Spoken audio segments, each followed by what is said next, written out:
Good afternoon, everyone. Thank you very much for your patience. Sorry we are starting here just a tiny bit late. We just wanted to make sure that everybody had the chance to get in, and we were making some last-minute changes to our PowerPoint presentation. But thank you very much for being here today. My name is Shane, and I am going to be talking about app integration in Microsoft Teams. So we will be talking about, this is not a Teams introductory course.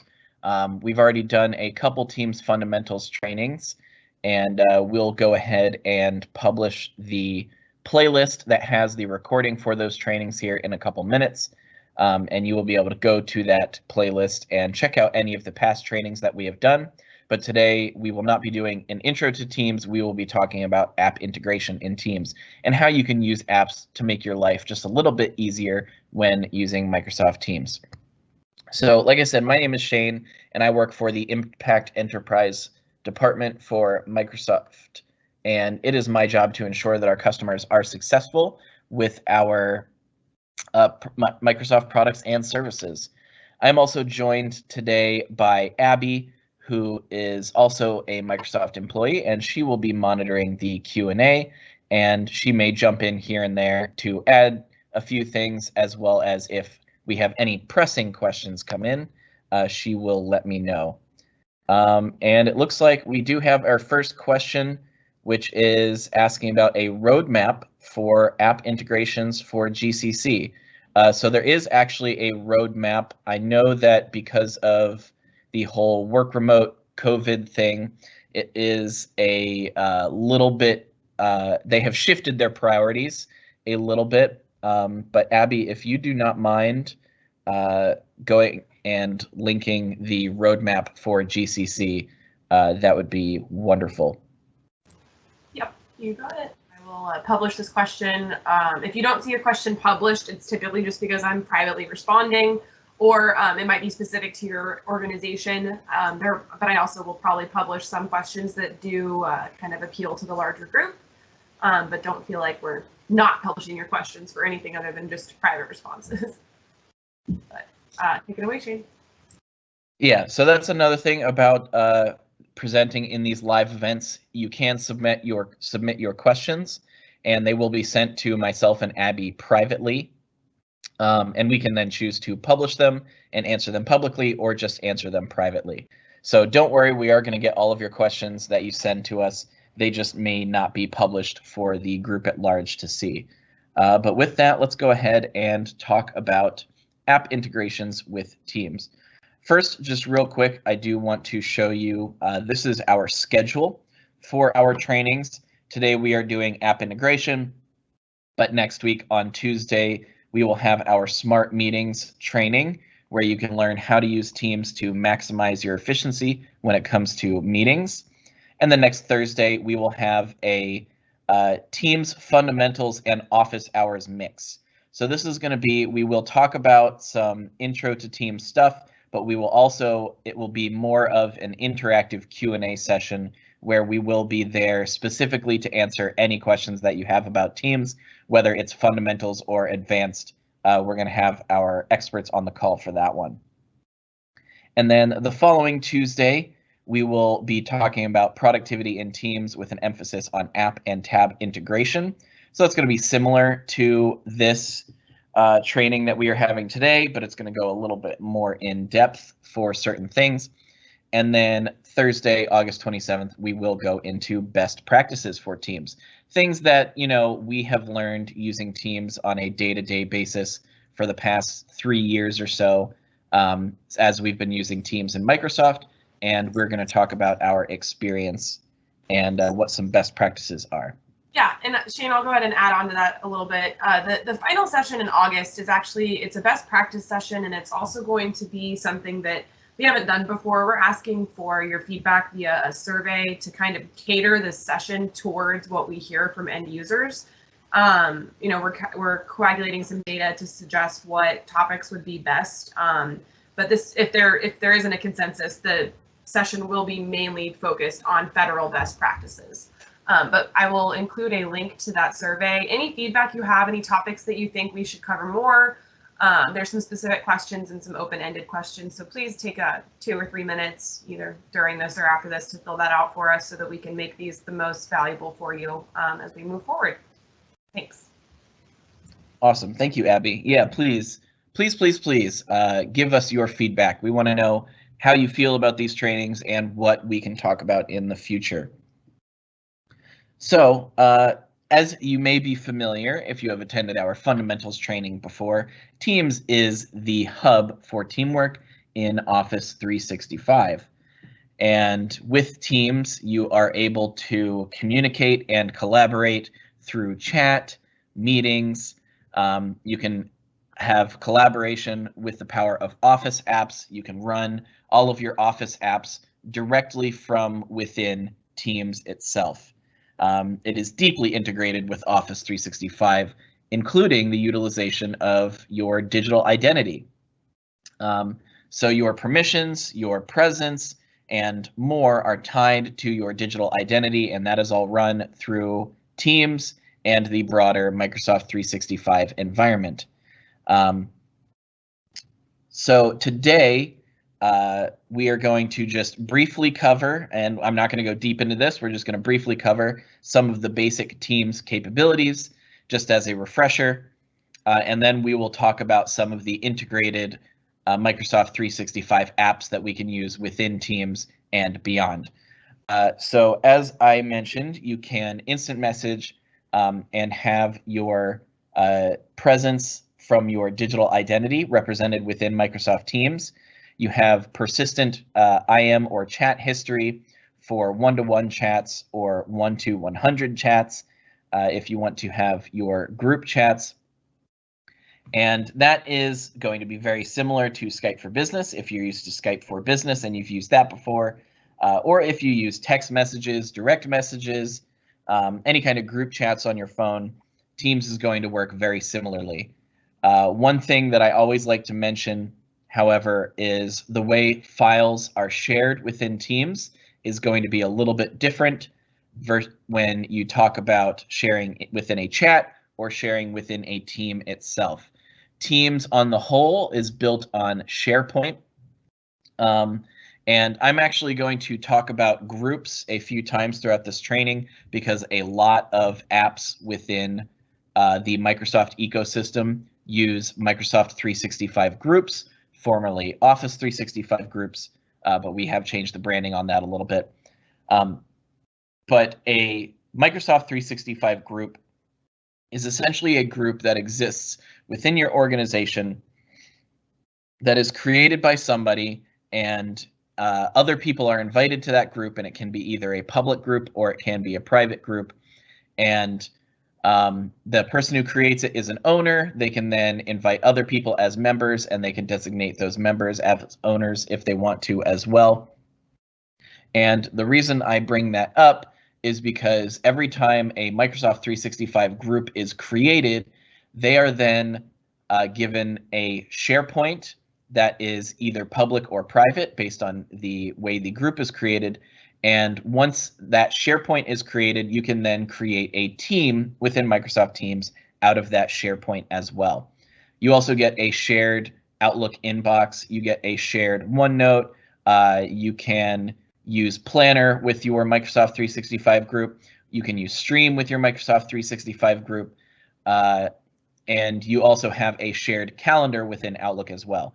So creating a Microsoft 365 group is really the starting point for all of this. But the nice thing about Teams is if you create a team within Microsoft Teams, it will automatically create a Microsoft 365 group for you, and it will designate it as public or private, whichever you have created for your team within Microsoft Teams.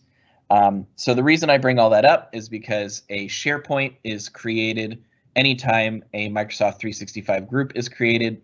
Thus, when you create a team in Microsoft Teams, it does create a SharePoint, which is really just a shared place for you to store files and share them with everybody else in your group. So anytime a file is uploaded using Microsoft Teams in a team itself, it is stored in that SharePoint.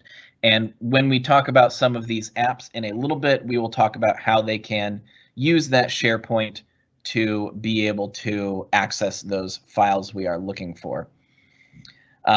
So Teams can also be used as a meeting solution.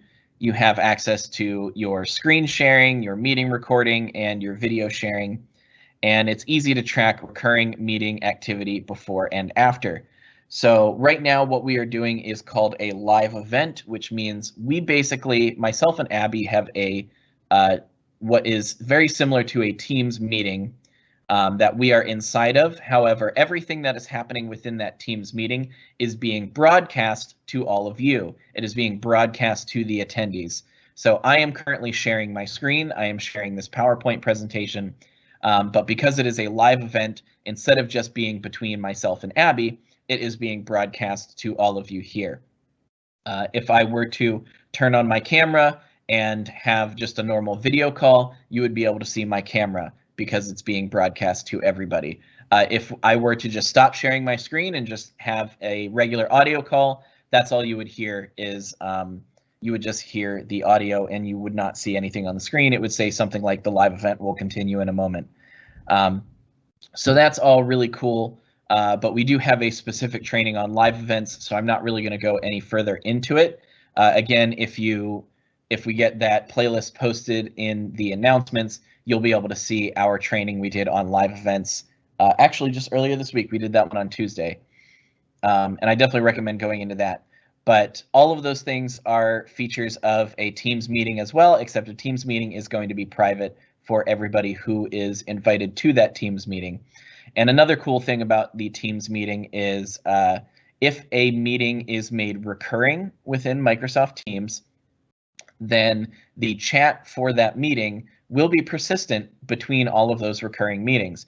So if I have a meeting every Tuesday and every Thursday, then I will have the same chat between both of those meetings, and then the next week I will still have the same chat. So any conversation that goes on, any files that are uploaded into that meeting are going to stay in that meeting for as long as it continues to recur. We also have team sites and channels, and team sites are private workspaces to chat, share, and co-edit files, post links, etc. And channels are separate workspaces within a team delineated by topic. So the way that I have had it explained to me by one of my coworkers, and I will unabashedly steal his analogy because it is one of the best ones I've heard, is that a team within Microsoft Teams is like a house, and you can have many people living in the house, i.e. the members of the team, and you can have many rooms within the house, i.e. the channels within that team. Now, every room in a house, anybody can go to any room in that house and do whatever they want in that room, right? But you're probably not going to go to the attic to cook dinner. You're probably going to do that in the kitchen. So that is what channels are for in Teams. Each one has a purpose, and anybody can go to any channel and talk about whatever subject they want to. However, because all the channels are made with a specific purpose in mind, it does delineate by topic, as it says right here. So for example, in the team that I am most active in, we have all of our different departments. Impact Enterprise, which is what I do. We have our web sales and service. We have our business sales. We have our EDU department. All of those are different channels, but because we're all part of the same group, we have a team that is overarching and has all of that information. And then lastly, we do have our search within Teams, and that allows you to search all of your team's activity from one place. It is a very robust search feature. You can use advanced filters to filter your search by messages. You can filter by who sent the message. You can filter by files. You can filter by people. It's very robust, and I definitely recommend if you are ever looking for anything within Teams, you use the search file or the search bar to find it. So one of the cool things about that is it's only going to show you things that you have access to. So for example, I'll give you an example of how I've used the search bar recently, very recently in fact. This PowerPoint right here is something that I knew Abby had posted somewhere, but I didn't know exactly where she had posted it, and I was looking for it earlier this week. And so what I did was I just searched for Abby in the bar, and then I narrowed it down by files, and boom, I had a list of 3 files, and those were the files that Abby had uploaded that I had access to, and this was one of those files. So that is an example how you can use a search bar to find something pretty quickly. It took me about 20 seconds to do. And so that made that a lot easier, and that's one of the things that you can do with the search bar. You can do all sorts of other stuff too. But that's about it for our refresher on Teams. Now let's go ahead and talk about some of the apps that we are going to be going over today and what we will be able to talk about within the integrated Office 365 apps in Microsoft Teams. So the first one we're going to talk about is Planner, and Planner is essentially Project Lite. So if you're familiar with Project, it is a very in-depth and very advanced project management tool available from Microsoft. But Planner is something that is going to be usable for a little bit of a lighter, more user-friendly experience. So Planner is more for individual events or smaller projects where maybe just your Microsoft 365 group is working on a project together. I have heard a lot of people say that they will create groups anytime that they have a new project that they're going to be working on for the next couple weeks or possibly months. And you can use Planner within your Microsoft 365 group to create tasks and then assign those tasks to other members of the group. And you can do all sorts of other things with those tasks, but we're going to go over that, and we'll talk about how to use Planner and how integrating it with Teams is going to be even more helpful to your workflow. Next, we will talk about OneNote, and like I said before, again, Microsoft 365 groups, whenever you create one, you do get a shared OneNote. And so we will talk about OneNote. We will talk about what it looks like when you have a OneNote shared within your team. And we will talk about how to use that within Teams itself to take notes and collaborate. Then we're going to talk about Microsoft Stream. Now, Microsoft Stream, for lack of a better explanation, is very similar to YouTube in that you can upload videos. However, they will stay within your organization. And again, you can use Stream with your Microsoft 365 group, meaning you will be able to post videos that only your group can see. If it is a private group, whenever you record a meeting, for example, in Microsoft Teams, it will upload that meeting recording to Microsoft Stream, and you will be the owner of that recording, and you will then be able to share it out how you see fit. You can also create channels in Stream. You can post and share videos, and this is all done internally in your organization because that is how Stream is set up. You can also link to a website from directly within Teams as well. This allows you to link to external sites. They don't even need to be Microsoft sites. There are a few restrictions, but we'll talk about that when we get there, mostly based on the security of the sites. But you can also link to other Microsoft services that maybe are not directly integrated with Teams yet. So for example, this lists at SharePoint apps. So your team calendar, which right now the calendar that you use within Microsoft Teams is your personal calendar. And for the moment, it does not support shared calendars. But if you do have a shared calendar, you can link to the web address of that shared calendar from directly within Teams via the website tab.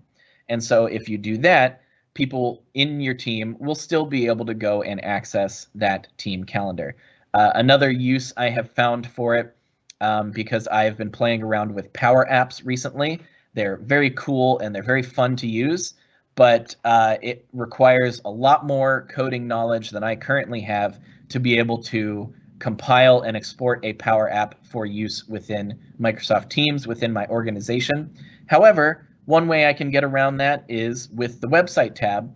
I can link directly to the URL where my Power App lives. And so I can just post that directly within a channel, and anybody within that channel, as long as I've given them access to that Power App, will be able to go to that Power App and do whatever they want inside of it. And then we will be talking about Power BI, which is basically a robust business data analytics tool. It allows you to publish some reporting dashboards that you can use to look at all sorts of statistics regarding your organization. So for example, within Microsoft, we use it for sales. We use it for these trainings. We call them CSTs, and we use it to track how many attendees we've had, as well as who has done them and all that sort of stuff. When I was working for the Microsoft Store, I could use Power BI to track the appointments that I've taken, how many appointments I've taken, how many personal trainings I'd done.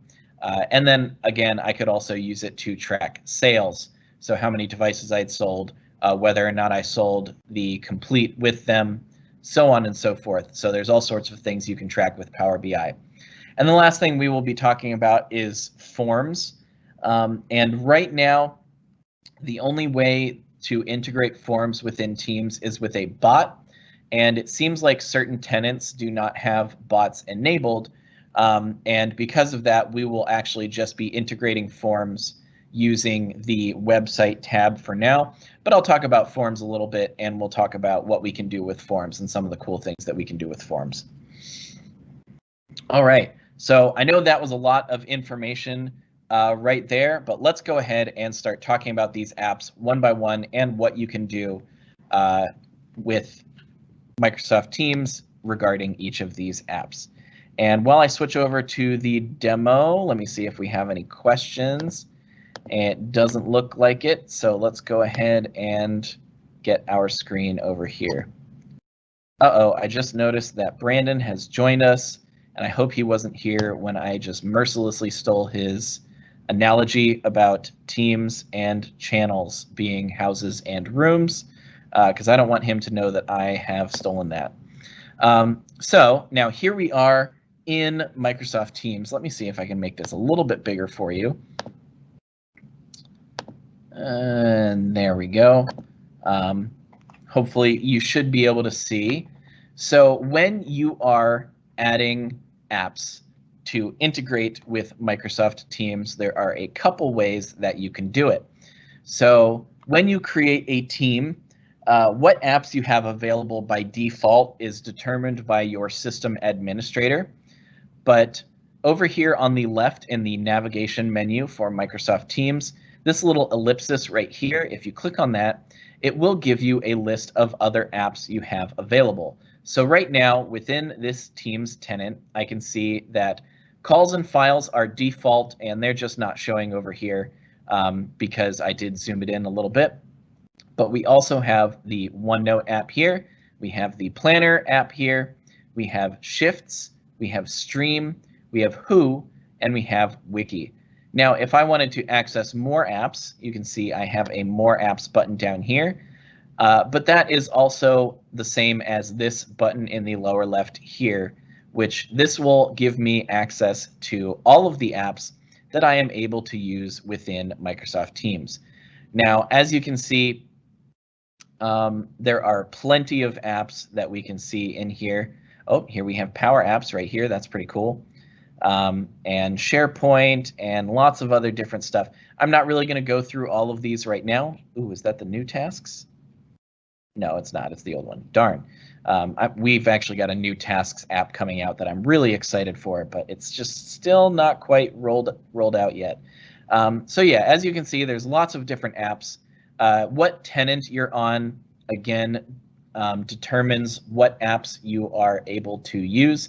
And I know I've said tenant a couple times. If you're unfamiliar with what that word means, essentially that means what version of Microsoft 365 you are using, what licenses you have available to you, as well as whether or not you are on the government version or not, and that's called GCC.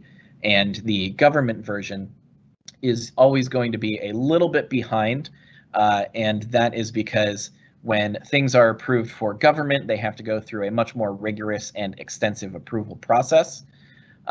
So if you are on the GCC tenant, which I believe most people here are on the GCC tenant, you may not have access to all of the apps here, but all of the apps I talk about today, you will have access to.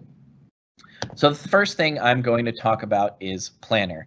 And as you've seen over here, I am able to access Planner from this navigation bar over here on the left, but I'm not going to do that just yet. What I actually want to do is I want to, let me see what teams I have over here. I guess I'll just go ahead and go in with this default team I'm already a part of, 2018 Safety Audit. Sure, why not? I'm going to go up here to the tabs at the top of this channel. And I'm just going to do this in the general channel, but you can put it in whichever channel you think makes the most sense. And I'm going to go to this plus sign over here on the right, and that is going to allow me to add a tab. And I'm going to add a Planner tab, and let me click on Planner right there. And here it gives you a little introduction. Planner makes it easy for your team to stay organized, assign tasks, and keep track of your progress. And it's going to ask if we want to create a new plan or use an existing plan. So like I said, when you use Planner, you are able to use Microsoft 365 groups. If I were to click that, you can see that, yeah, it looks like we do have one, but I'm going to go ahead and just create a new plan. And I'm going to call this Audit Training. And that's what it's going to be. I'm going to assign my team members to different facets of a training so that everybody can work on this training together. So we're going to go ahead and save, and as you can see, we have the option to post to the channel about this tab. I'll go ahead and say that is okay. And now we are in Planner itself. Real quick, I'm just going to hop back to posts, and you can see that yes, I am Deborah today. And Deborah added a new tab at the top of the channel, and here's a link. And of course, you can click on that and it will take you right to the tab. But here we also have it at the top as well. It's always going to name it the name of the plan. So if you prefer, you can click on this little arrow to the side and you can rename it if you want. So for example, I could rename this to Training Plan. And then it might be a little bit easier for people to identify that that is Planner up there. So now that we have this, we are inside Planner, and this is the plan that we just created. And let's go ahead and look at some of the options we have here. So first you can see that we have a to-do bucket right here. And buckets are essentially ways for you to organize your different tasks. And you'll be able to see shortly here that there are plenty of ways for us to filter and group our tasks, but the default is buckets. And so I'm actually going to rename this from to-do to agenda. And I'm going to add a new bucket, and I'm going to call that bucket content. And those are going to be my two buckets that I'm using right now. And I'm going to go ahead and click add a task. And I'm going to create a new task, and this is going to be outline. I need somebody to make an outline for this training. Now, as you can see, I can set a due date here. I can assign it, but I'm not going to do any of that yet. I'm just going to click add task, and there we go. That task is created. I'll click off here, get rid of the new task page. And now that I have created a task, I can click on it. And here you can see we have all sorts of, excuse me, we have all sorts of options available to us for customizing this task. So I'm just going to go through all of these options pretty quickly here and then go over the task once we've created it. So we can assign it to somebody, and I'm just going to assign them in order. So I see Diego is the next name under mine. I'll assign it to him. I can choose what agenda it goes into, or what bucket it goes into, but I'm going to keep it in agenda. I can change the progress, so I can set it to in progress. I know he's already started working on it. I can change the priority here. The outline is pretty important, so I'm going to make it important. If you were at our fundamentals training, you might remember urgent, and urgent, setting something to urgent priority means it is going to spam their notifications for 20 minutes and then send them an email afterwards telling them that they have an urgent task assigned to them. So definitely only use that in case of an emergency. If something is important, let's just mark it as important there. We can give it a start date. So let's say last Monday. We can give it a due date. Let's say it's due on Friday.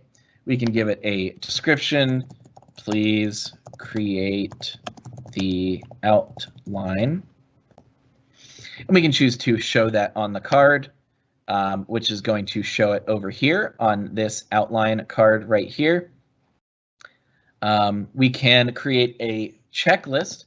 A checklist is simply a list of items that will allow you to add basically a checklist for somebody to work through, saying, okay, this is the task I've assigned you. Here are some other things that I want you to be able to work on in addition to, or I'm sorry, as part of this task. So really guidelines for completing the task.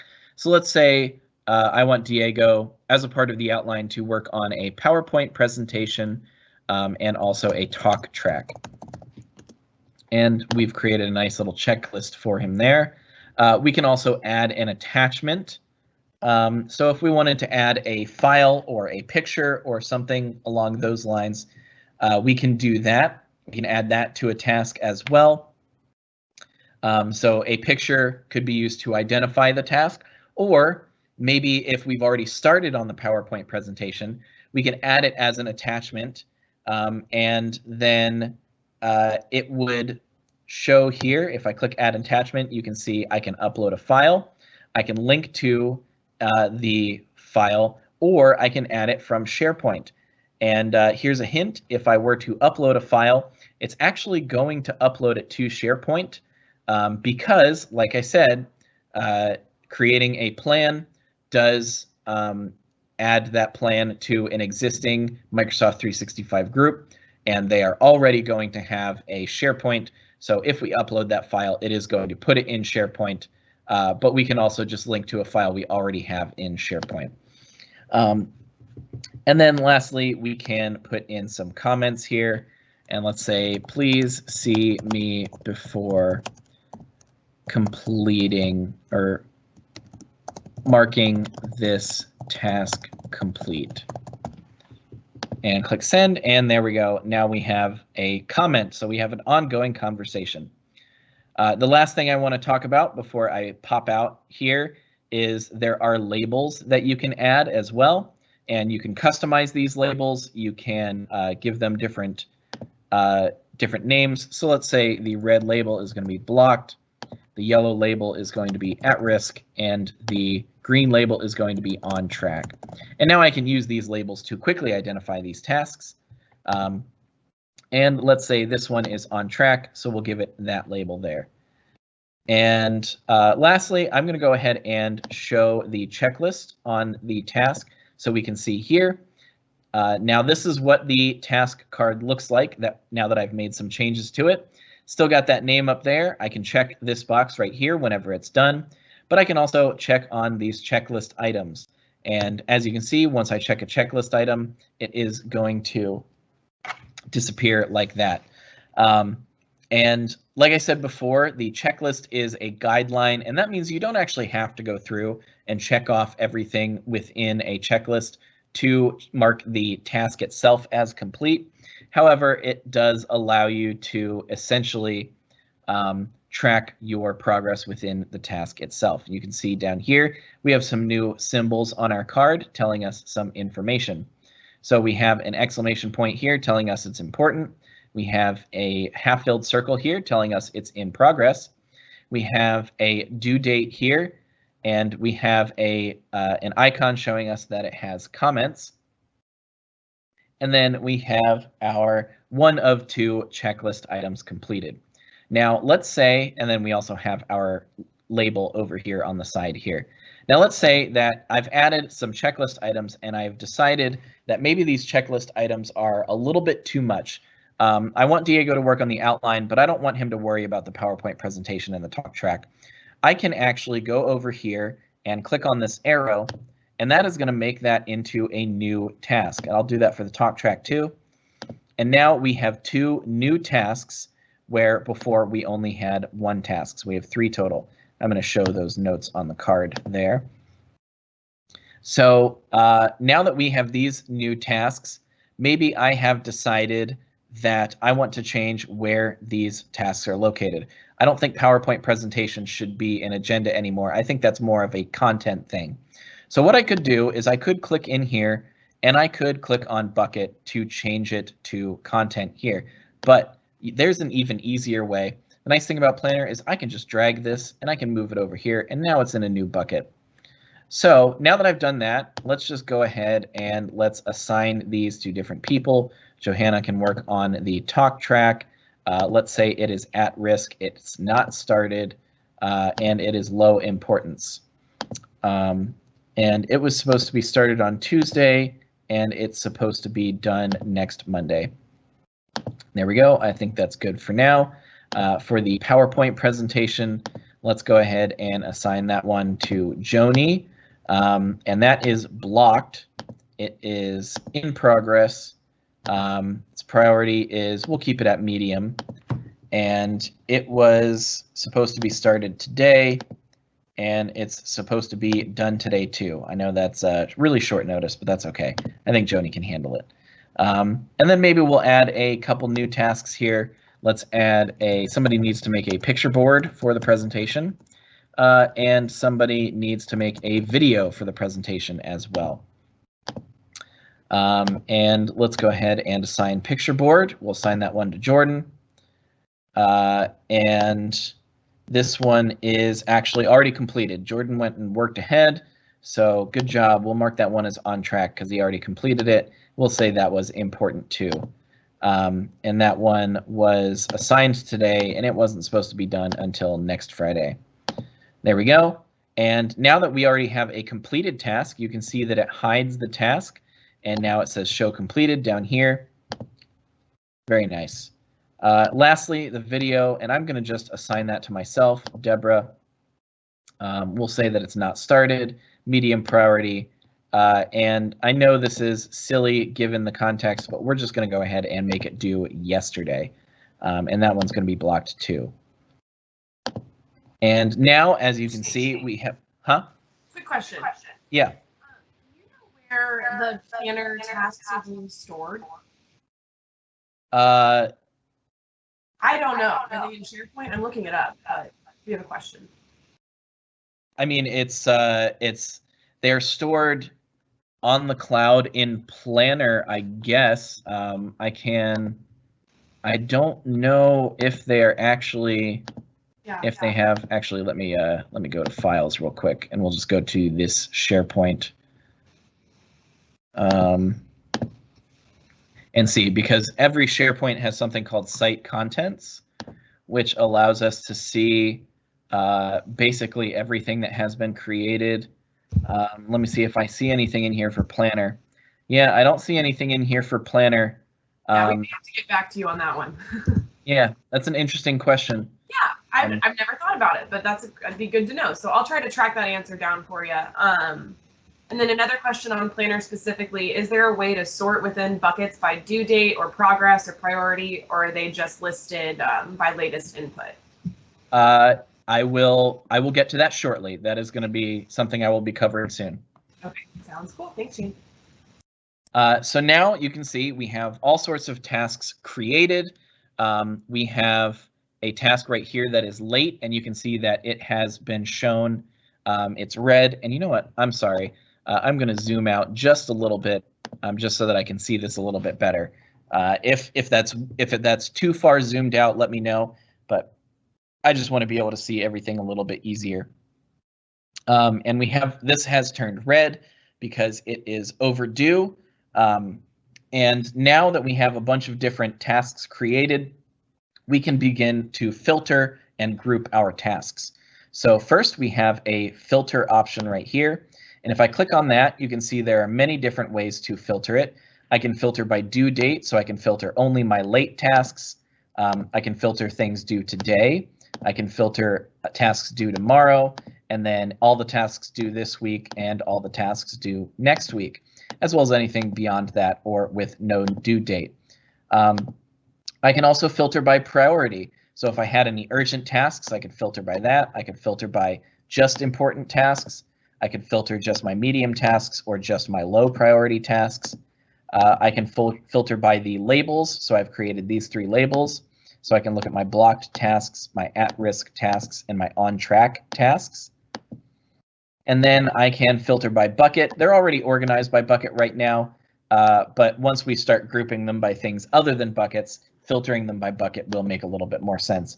And then lastly, I can filter them by assignment. So I can see if we have any unassigned tasks, or I can filter by myself, I can filter by Diego, so on and so forth.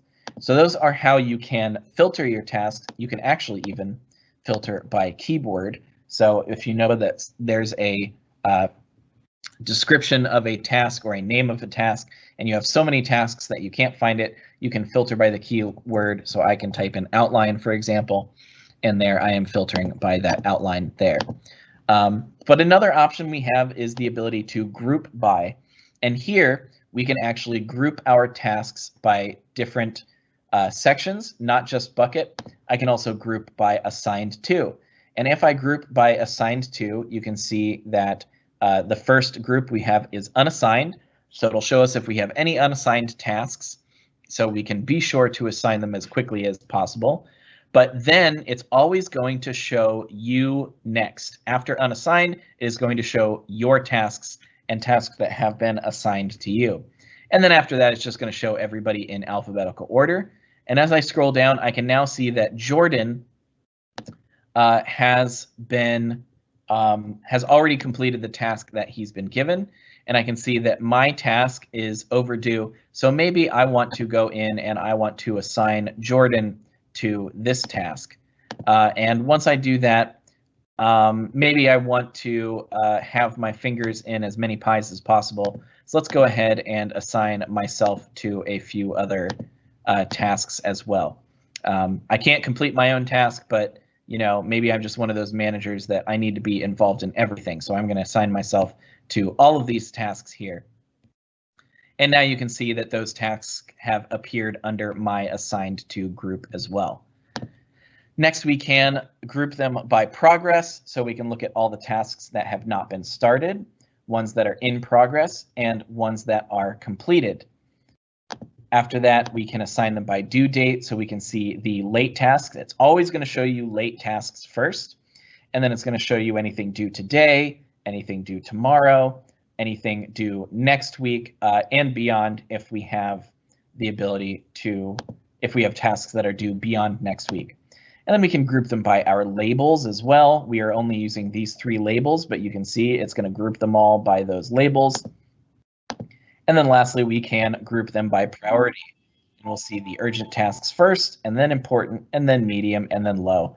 And for each of these groupings, you can further filter them. So right now I have them grouped by priority, but let's say I want to group by priority, but only see the tasks that are due today. So I could do that if I wanted to. And then I can just clear that filter right there. So hopefully that answers that question we have had, because you are able to not just group them by bucket, but you can group them by any of those other features. But in addition to grouping, you also have the ability to filter. You can filter by custom keywords, but you can also filter by any of these features as well. And hopefully that answered that question. So now that we have created all of these tasks, and I'm done talking about this view, we were actually in the board view this whole time. We have another view called the charts view. And this is something that we want to go into if we want to be able to see the analysis of all of our tasks and who is doing what. So let's click on charts here. And now you can see that Planner gives us a nice little circle chart right here that tells us how many tasks we have not started, in progress, late, and completed. And if we scroll down, we also have a little bar chart that tells us the different buckets and how many tasks in each are in progress, not started, and late. It does the same thing for priority. You can see we have one low priority that's not been started, a medium and important priority that are in progress, and a medium priority that's late. And then lastly, you can also see the members of our group and who has been assigned what. So as you can see, Deborah has been assigned 3 different tasks. One of them hasn't been started, one of them is late, and one of them is in progress. And then we also have each of the other people down here. So this is another way that you could go in and see your distribution of tasks, who may need help, so who has maybe a late task assigned to them that needs help, or also who does not have any tasks assigned to them at all. And you can also see if you have any unassigned tasks here. While you have the charts open, you also have a little mini version of the board open over here that you can again group and filter over on the side. So you can use that to edit your tasks while you are looking at the charts. And then the last view we have available to us is the schedule view. I'm actually going to change it to the week view. The default is month, but I found that if you have the month view, it really only shows you 1 or 2 things at a time. So let's go ahead and change that to the week view. And now you can see it gives us a nice little schedule of each of the tasks, how the progress is. So this is in progress, but this one has not been started.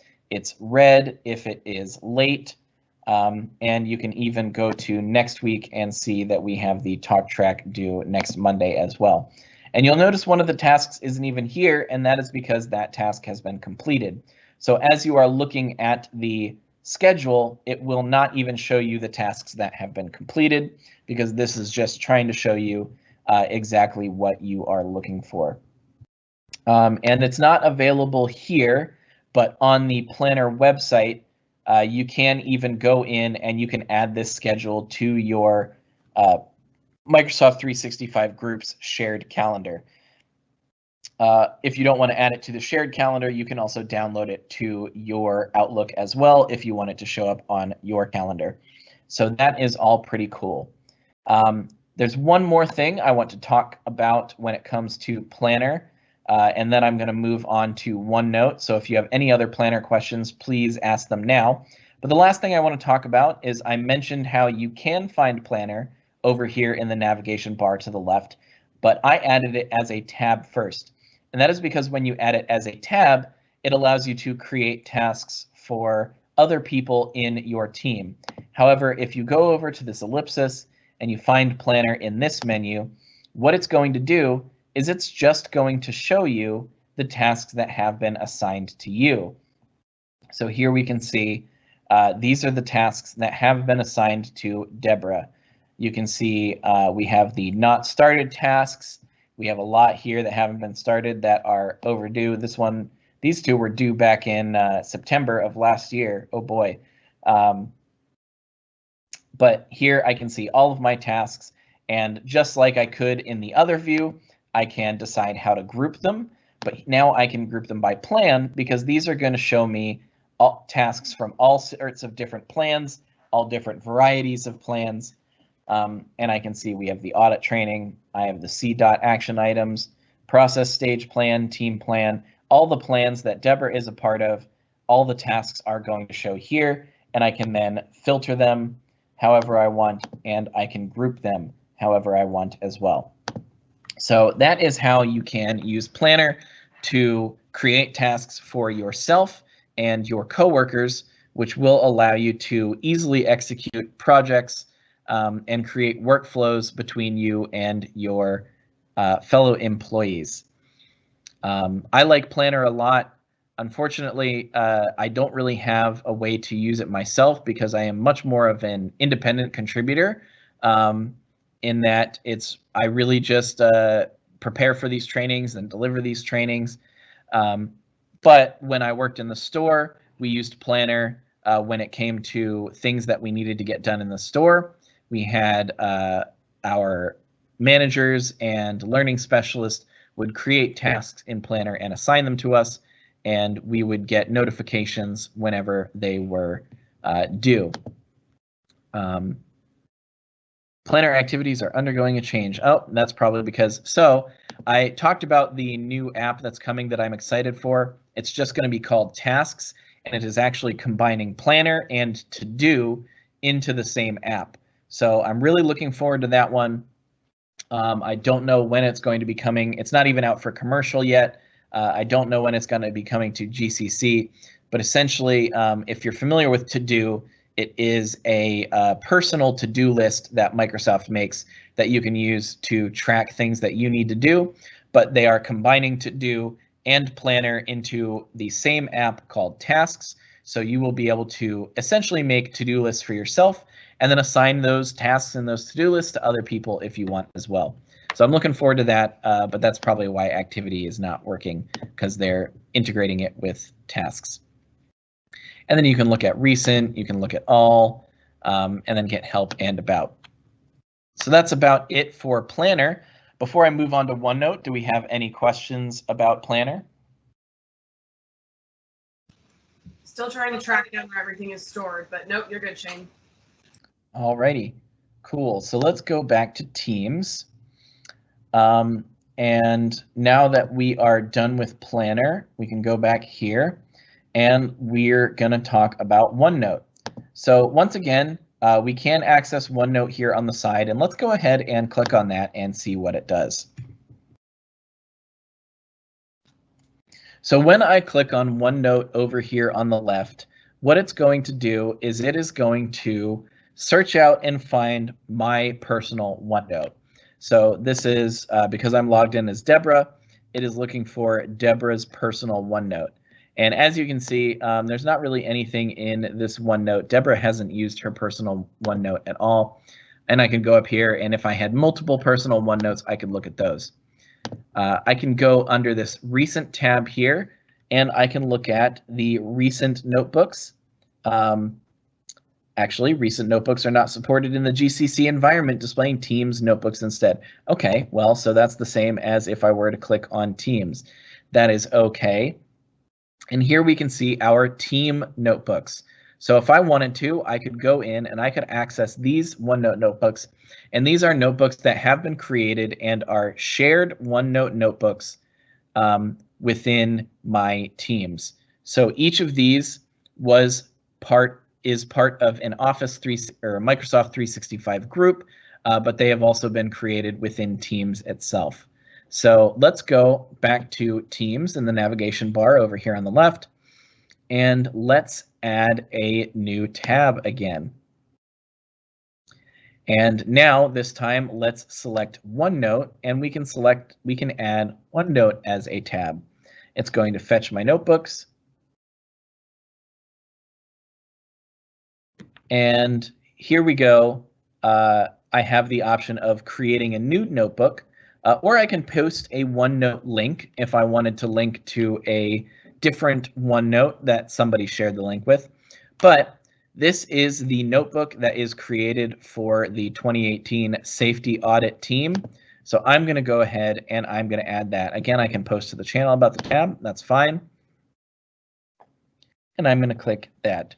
So once again, you can see it has renamed it to the title 2018 Safety Audit Notebook, but I'm going to go ahead and rename that. I'm just going to call it Notebook, so everybody can just identify that it is the OneNote notebook.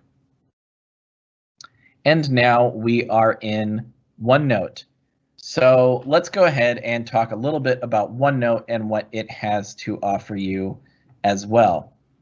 So OneNote is a notebook application, and it allows you to, it's a digital notebook that automatically saves and syncs your notes as you work. You can type information into your notebook or insert it from other apps and web pages. You can take handwritten notes or draw your ideas. You can use highlighting and tags for easy follow-up. You can share notebooks to collaborate with others, and you can access your notebooks from any device. So now that we are inside our notebook, if we click on that hamburger, and let me see if I click outside. So this is a hamburger, this 3 lines icon right here, and that means that there is a hidden menu off to the left whenever you see it. So let's click on that, and you will see within this 2018 Safety Audit Notebook, we have multiple sections, and we have multiple pages within each section. So it is organized very similarly to a notebook that you may have used in school, for example. You have a physical notebook, and within that physical notebook, you have multiple sections in that notebook divided up by tabs. And then within each of those sections, you have pages that you can then add your information into. So if you just want an example of how you could actually, we already have a section in here called meetings. So, oh, perfect. This notebook is already divided how I would divide my OneNote notebook. And that is, you have a section called meetings, and then you can make pages within each of these meetings that give you the ability. So if I have a meeting on May 21st, 2020, I can go in and I can take my notes on that meeting for this page. And then when I go to my meeting on May 22nd, I can then take my notes in that meeting as well. And that way I can organize my meeting notes for each different day. But if I am using this notebook, so for example, this is a notebook created for an entire team. If we were having meetings around different subjects, you could then make a section for each of those different kinds of meetings as well. And then again, make a page within each of these sections for each day that you are taking notes on that meeting. When you take notes, all you have to do is click over here, and then you can start typing, and it is going to start typing notes for you. Now, one of the cool things about OneNote is you don't have to type sequentially like you do in Word, where you type something and then you go and you type something else, and then you keep going down. I can actually click over here, and it'll create a new box here for me to type something else. And that way, if I am, once again, I'm going to use this example a lot because this is what I use OneNote for. If I'm in a meeting and I'm taking notes in that meeting, and let's say the presenter goes off on a tangent, or maybe somebody asks a question, and the information they are now relaying is not necessarily related to the standard presentation, I can go click over here and I can start taking notes on that tangent or question that they are talking about. And then when they're done, I can go back here and I can continue typing in this original stream of consciousness here. So that's something that's pretty cool. I like being able to do that. You do have a few other options. As you may have seen in that original page I brought up, if you do have a stylus, let's see if I can get it. I have to go up to draw here and change it to the pen. If you do have a stylus, you can use that to write in OneNote as well. So if you prefer to take handwritten notes, that is something that you can do. You could also do it with your finger or your mouse as well, but it definitely works best with a stylus if you want to take handwritten notes. Oops. Some other cool things that you can add that are helpful within OneNote are tags. So if you want to create a to-do list or tag something as important or as a question or remember for later or any of these other tags, you can add those. And right now, because this is in Teams, it is using the web application version of OneNote. So it does not have the full gamut of features, but if you were to open this, for example, I can click open in browser and I can click open an app, and that'll open this OneNote notebook inside my app. Once you are in the app, you can actually filter by your tags as well. So if you want to go through and add tags to things within OneNote, you can do that, and anybody else who uses the OneNote will be able to check out those tags as well. So for example, if you want to make sure that somebody else is able to discuss something or you need to call somebody back, you can use these tags to mark that information down to come back to, and anybody else who goes into this notebook will be able to see. So that's another cool thing that you can do with OneNote. You can also insert a variety of things into OneNote: tables, files, pictures, links. You can even record audio with OneNote. Again, if you are taking notes during a meeting or a lecture, maybe you want to record that meeting or lecture. This will record from your microphone. It does not actually record your system audio. So just know that this is only going to record from your microphone. But if you're in that meeting or that lecture, you can hit audio, you can start recording audio, you can take notes at the same time. And then again, in the desktop app, if you have recorded audio and you are taking notes at the same time, it'll actually highlight the words that you are typing or writing while the audio is playing from where you got it. So that's another thing that's really cool. So yeah, that is OneNote. I'm not going to go much deeper into OneNote because I still have a couple other apps I want to talk about, but I did just want to talk about that. It is your virtual notebook that you can share with your coworkers. And like I said, because this is a shared notebook, anybody can go in and edit it.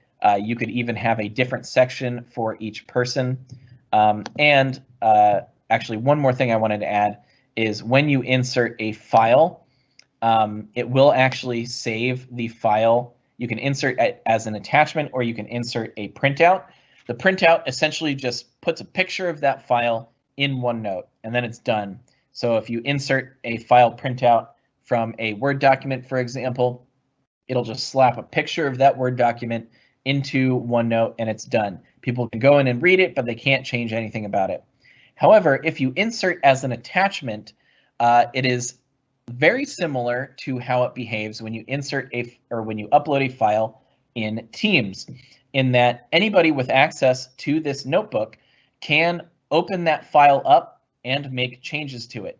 Now, if you're inserting as an attachment, it is still creating a copy and putting the copy of that file inside of OneNote, meaning the original file that is saved on your local storage or that is saved in SharePoint will be unaffected, but this is a new version of the file that is actually saved within OneNote itself. It's saved inside the OneNote notebook. And actually, if we go to site contents up here, you can see that, where is it? Maybe it's in documents. In our SharePoint document library, oh, sorry, it's over here, left notebook over here. You can access your notebook from within SharePoint. And as you can see, this is the same notebook that I was just taking notes in. There we go, bam. That is accessible via SharePoint. And if you insert a file as an attachment, it is actually saved inside the notebook. So it's not going to be in the SharePoint document library, it's saved inside the notebook itself. So before we had Teams at my store, we actually had a OneNote that we used and we uploaded files into that OneNote, and that way we could all edit them and see each other's changes. So that was pretty cool. Now we have Teams and we can just do all of that with Teams. So it's not necessarily something we need to do with OneNote, but it is still something that is available to you. So with that, I'm going to look and see, do we have any questions about OneNote that you need me to address? If not, You are good to go. All right. So the next thing we're going to do is we're going to talk about Stream. And before I dive into Stream in Teams itself, I'm actually going to head over to the Stream website first. So I am here in my office portal. I'm going to go find Stream. There it is. I'm going to click on that. And the reason I'm doing that is because when you use Stream within Teams, you are actually linking to videos from Stream itself. So I'm just going to talk about Stream a little bit, and then we're going to link a video that's already in Stream to Microsoft Teams so that anybody can view it.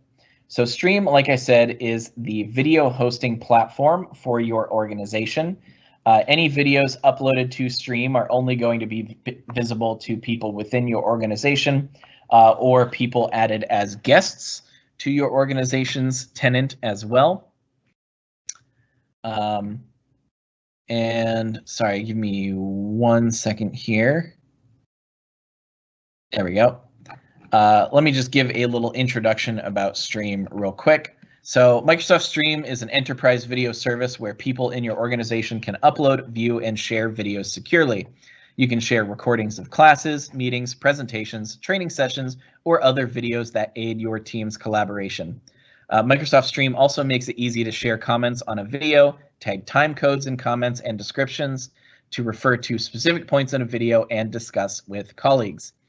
So once you go to the Stream homepage, at the very top of your homepage, it features a few of your company's trending videos. So those are going to be these right here. And these are the most popular videos that your colleagues are watching, liking, or commenting on. You can click one of these videos and watch it to be in the know. So I'm not going to go over the entirety of the Stream website. I just wanted to give a little introduction. But what we're going to do is we're going to find one of these trending videos here. And I see this one, Microsoft Teams and Apps for Training and Education from June 18th. I'm going to click on that, and that is going to take me directly to that video. And I am going to pause it because we don't need to listen to that entire video. As you can see down here, it is 2 hours long. So I'm not going to worry about that right now. But here you go. You can see that the nice thing about Stream is that it automatically creates a transcript for any videos that you have uploaded. I can search the transcript here, and I can also go through and watch it, but I can even turn on captions if I want to be able to. And let me go ahead and mute that, and we'll move up here. And here you can see we have our captions going through the video as well. So that is another really cool thing about Stream, is the ability to automatically generate captions. And in addition to automatically generating captions, if you already have a caption file or a subtitle file created, you can upload that file to be used with your video. And I have the format written down. I think it's called like, sorry, I had it written down here. Anyway, you can upload that yourself, and it will allow you to WebVTT. Sorry about that. I don't know why that took me so long to find. That is the format for the custom subtitle, WebVTT. And if you have one of those files, you can upload it and allow that to be used alongside your video. If you don't already have that file, it will automatically generate captions for you. And if you are the owner of the video, you can go in and edit the transcript as well, because it does do a really good job of automatically transcribing those words. But you know, it is done by a robot, it's done by an AI, and it's still not perfect as much as we would like it to be. Although, you know, maybe we don't necessarily want the AI to be perfect just yet. That singularity is coming. But we can go in and find any mistakes that have been made by the AI transcribing the text, and we can fix them manually as well. So if it's a video that's going to be distributed to a very large audience, and it's very important that it is accurate for the captions, for accessibility reasons, you can always go in and manually edit it that way. So I have my Stream video here that I am looking for, and I'm going to go ahead down here and I'm going to click on share. And here we have a direct link to the video, and I'm just going to click copy. And that should copy that. Let me just make sure that that's copied. Yep, there we go, perfect. And now I'm going to come back to Teams. And within Microsoft Teams, how you use Stream is you can add a video directly within a chat or a team by going down here to the bottom. We can see this is our message bar right here. We can see all of our different options, and one of those options is Stream. And if I click on that, it says paste a link from Microsoft Stream. I can paste that link. It's going to search. I can see view this video on Microsoft Stream. There we go. Hit play and perfect. Now we have that video. I can click on it and it is going to take me directly to Microsoft Stream.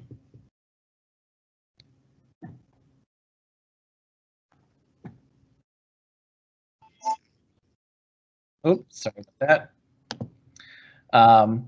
So now that we have added that video, that's going to post it to everybody. But there's one other way that we can access this, and that is by adding that video as a tab. So if I go up to the top here, I click on plus, I can add a stream video as a tab. So I'm going to click on stream right there. And now you can see search or paste a direct link to a Microsoft Stream channel, or I can post directly to a video. So that is one of the differences is Stream has something called channels, which means that within your organization, you can have different channels. Let me see if we have any channels created here. Popular channels. Oh, yep, we have a training for Microsoft Teams channel. I think I can go to Discover, and yep, channels is an option there. That looks like it's the only channel right here, but let's go ahead and grab that. I'll click on Share, copy that direct link to the channel. We'll go back to Teams, click on Channel, paste that. Yep, that's what I want. And I can click Save. And now I have a tab directly in Teams that is linking directly to that channel that I am looking for. So that's really cool because now anybody can click on this tab up at the top and they can look at these videos and they can click on these videos to play them directly within Teams itself. So as you can see here, I'm able to click on that video and I can watch it directly within Teams. And then again, I can watch this video, or I can click on this Microsoft Stream button up here, and that will take me directly to the Microsoft Stream webpage so that I can go view those videos there. So if you have videos uploaded to Stream, or your organization has videos uploaded to Stream, this is where you can post them, you can make them into their own tab, and anybody within this team will be able to view them. I do want to let you know, however, just like everything else we've talked about, Stream does use Microsoft 365 groups, and you do want to be careful if you are posting channels or videos that the people you are, or the team you are posting them in, has permission to view the videos that you are posting, because permissions are restricted between teams.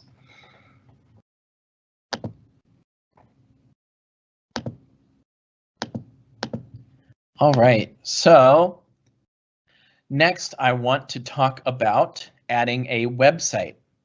So like I said before, adding a website is something you can do to add an external website. So let's go up to add a tab up here. Let's hit that plus button and let's click on website right here. So I did mention that there is a restriction for adding a website, and that is that the URL has to start with HTTPS. It actually says that right here, but that means that it must be a secured website. So only websites that start with HTTPS. And first, I'm just going to link to an external website. I am a Microsoft employee, so let's link to Bing. And I know that is https://www.bing.com. There we go. Click Save. And that is going to add, there we go. We now have access to Bing directly within our Teams channel. I can also, if this website doesn't load correctly, you can see it says if your website isn't loading correctly, click here, but I don't have to click there. This little globe icon right here will also allow me to open this website externally. So that is one way that I can add external websites. So if you have websites, portals, for example, that your organization is using, and you want everybody to have quick access to those portals, you can add that as a website tab in your team channel so that anybody can click on there and immediately get to that portal. Once again, I will use my own team as an example. We have a SharePoint site called Store Portal, and we can link directly to Store Portal as a website tab in our team, and we can use that to easily access that. But you can also use this as a way to access a few other things. So for example, we have Power Apps, and Power Apps allow us to create custom applications that we can use in the business on a day-to-day basis. And depending on your tenant, you may or may not have the ability to add Power Apps. Let me see if I have. No, I have no apps. That is unfortunate, but that's okay. I would be able to link directly to a Power App by adding its URL as a web page here. Let's go ahead and see, do we have any pages in this SharePoint? We have a home page. Get out of here. And let's just take this home page here and let's add a web page, website. There we go.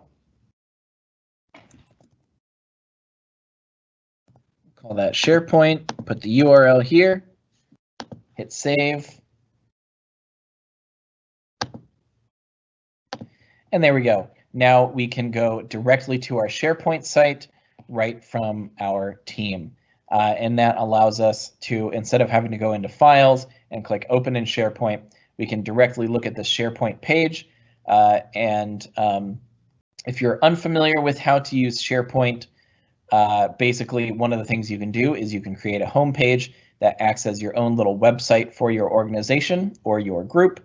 And this is what it will link to if you add it as a website. So that's another thing that's really cool. And you can have your own little custom web page here directly within Teams using the website tab. All right, and we have a couple more things that I want to go over. We've got about 10 minutes left in the training. Once again, I am going to encourage everyone, please put any questions you have in the question and answer section, and we will make sure to get to them before the end of the training. But the next thing I want to talk about is a little bit more advanced, so I'm just going to touch on it briefly. But here we have the ability to add Power BI as a tab as well. And like I mentioned, Power BI is a, let me see, I don't know if we have anything generated yet. So it doesn't look like we have any reports found. So I don't have a way to add a report to this. So I'm just going to talk about it briefly. If you have Power BI, what it does is it creates reports that you can customize using a variety of filters and information. And I can use my store as an example. Before our store closed, we used Power BI to track sales. So we, for example, we sold a lot of surfaces. And all of those surfaces, when they got sold, we would scan them through our point of sale system. And because of that, all of that information is tracked in our system, and I can go into Power BI and I can pull up the associate sales report. And in that report, it would tell me all of the employees who worked for my store, and it would tell me various bits of information, such as how many surfaces they sold, how much money they in transactions they made. It could even tell us things like return percentage. So if somebody sold, if somebody sold a device and it was later returned, that was tracked in our system as well, and we would be able to see total return percentage for individual employees. We could also see their attach percentages. So whether they were able to attach complete to those devices or attach Office to those devices. before it was changed to Microsoft 365. And all of that information is something that could be pulled from Power BI. It also allowed us to filter by store. So I could actually go and I could look at the statistics, the same statistics for another store as well. We would be able to filter by all those same criteria. And then I was a service advisor, which means I worked at the answer desk and I helped people work or get their computers fixed. And every time I helped somebody, that counted as an appointment. And I would, if that appointment was not already created, I would create it in the system. If it was already created, I would assign it to myself. And then when I was done, I would complete it in our system, and Power BI tracked that as well. And I could go into Power BI and I could pull a report which would tell me how many appointments I would take. And I could see how many I was taking a week. I could see how many I was taking a month. I could see how many I had ever taken in my lifetime of working for Microsoft. And I could see how many I was taking per quarter as well. So like I said, Power BI can be used to track all kinds of data. But because it is used to track data, it is something that's a little bit harder to build a demo for. So we don't really have a demo right here. But you are able, here I can go directly into Power BI and let me see if it actually shows anything in here. Yeah, so we still don't have anything directly in here, and I would have to create it. But if you had reports available in Power BI, you can add them as tabs directly within Microsoft Teams and allow anybody to go in there and view the data that they need to see directly within Microsoft Teams. All right, so the last thing I want to do is I just want to briefly talk about Microsoft Forms. And Microsoft Forms does not have a full app available in Teams yet. It only has a bot, and I believe that bot is not available in GCC. So the only way to use Forms within Teams is through a website. But I do want to talk about it real quick, just because I think Forms is pretty incredible, and it's very useful. It's a very useful tool to use within Microsoft 365. And let's go to all apps and let's just go over to Forms real quick, and we'll talk about Forms in Microsoft 365 and what you can do. So Forms is a way to easily create surveys to collect customer feedback, measure employee satisfaction, and organize team events. Microsoft Forms is simple to use. It works in any web browser and comes with themes and question branching, so you won't have to do a lot of work to get to a great survey. You can also quickly create quizzes to measure trainee knowledge, evaluate class progress, and focus on topics that need improvement. Microsoft Forms lets you assign points for automatic grading and give explanations for further instruction, so quizzing your trainees is easier than ever. And then lastly, you can create polls to find out what your group thinks of an idea, find out where the team wants to meet, or how your presentation attendees feel. Microsoft Forms adapts to every screen, so it's easy for anyone to fill in your poll, and it collects responses in real time so you can get insights fast. So I'm just going to create a new form real quick, and we're going to go ahead and call this the cat survey. I don't know. And this is going to be a survey about cats. And here I can add a picture, and let's go. And actually, I'm not going to go do that. Let's just add a question real quick. So when we add a question, you can see we have a bunch of different options. We can add multiple choice. We can add a text collection option. We can add a rating, or we can add a date chooser. I'm going to do multiple choice, and it's going to be, do you like cats? Question mark. And here you can see it gives me some suggested options. I'm going to zoom this one in a little bit because it made it pretty small. Oops, click back. You can see it gives me some suggested options. I can do yes, no, maybe. I can add them all. Let's add them all. Actually, you know what? Maybe it doesn't really make sense. I'm going to delete that one. Yes and no. As you can see, I can also select multiple answers, but I'm not going to do that just now. And I can also choose whether this is required. I think that's good, so I'm going to leave that one for now. Let's add a new question. Make it multiple choice again. And let's say, what kind of cats do you like? And I can say calico, tabby, and feral. I know that's not all cats, but you know what? That's good enough for me. And this time I can say allow multiple answers. Oh my goodness, yes, I know. I can say allow multiple answers, and anybody taking the quiz will be able to select multiple answers. And then third question, tell me what you like about cats. And now they will be able to put in a text response. And here you can see I can toggle the long answer. And the difference between short answer and long answer is short answer will have a limit of 4,000 characters. Long answer does not have a limit. So be careful when you are selecting long answer, because you might have people that just really, really, really like cats and send you an essay.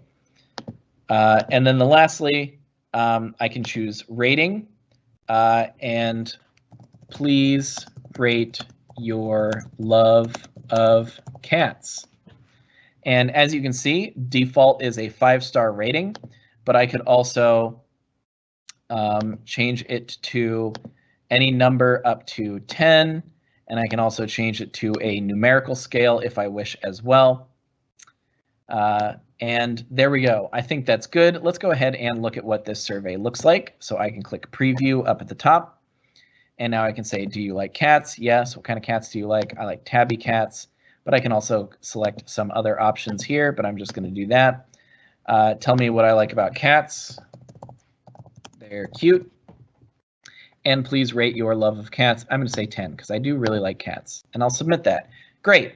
But one of the things that you can do with forms is now you can see if somebody answers no to do you like cats, they're still going to have to answer a whole bunch of questions about what they like about cats. So we can add something really cool called branching, where we can click on this little ellipsis right here. We can add branching. And now if they answer yes, we'll go to the next question. But if they answer no, we can just end the survey. So now that I've set that up, we'll hit back. We'll go back into preview it. Do you like cats? No. Submit, and it's over. So that way we can now see that depending on how people answer, they can get a different version of the survey. I'm going to preview one more time. Click yes. I just like feral cats. I don't know. And my love of cats is 5. I'm going to submit that. And I submitted that last one because now let's go ahead and check out our responses. And you can see that Forms allows us to analyze our responses. I can see how many people answered yes or no. I can see how many people selected all of these options. And I can also see what people have stated. And then it even gives me an average number for my rating. Now, all of this to show that, let's go ahead and share this. Let's copy this link right here. No, this is responses. Let's share the questions. Copy that link right there. And then I'm going to go back to Teams. We're going to add a tab. We're going to add this as a web page. Cat survey. We're going to paste. For your mindful, it is 2:31. Yep, this is the last thing I'm doing. I'm going to go ahead and save that in there. And now we have our survey that has been added directly to Teams. So anybody in this team can go in and answer this survey. So like I said, right now there is no direct integration of forms within Microsoft Teams. However, you can add a form that you create as an app within these tabs up here, and you can add it as a website and use that to quickly and easily poll your fellow employees. And then it can post about it here in the channel, and you can bring people's attention to it and say, hey, everybody, please come take this CAT survey that I created for you. And yeah, that was the last thing that I wanted to go over. I just wanted to touch on forms very briefly there. And at this point, if we have any unanswered questions, I can go ahead and answer those live. But if not, I do want to thank everybody for coming today, and I want to thank Abby and Brandon for answering questions in the Q&A and moderating for me. But yeah, do we have any other questions that you would like me to go over? One question just popped up. Can you send the survey outside? So let's go back to forms, and here you can see when I am sharing my survey, one of my options is only people in my organization can respond. If I click on that, I can change it to anyone with the link can respond. So yes, you can send forms that you have created outside your organization. You can actually send those to anybody you want. It's not just inside your company.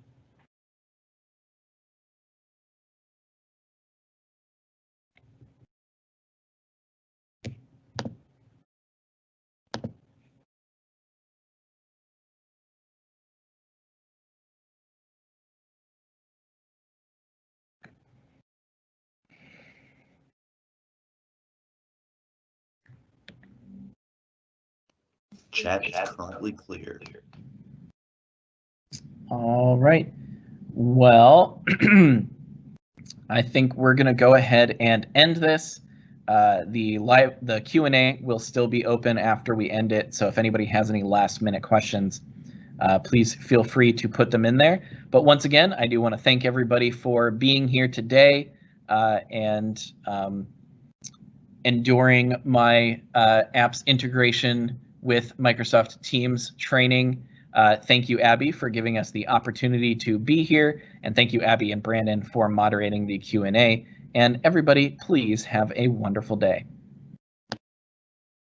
Thanks, Jane.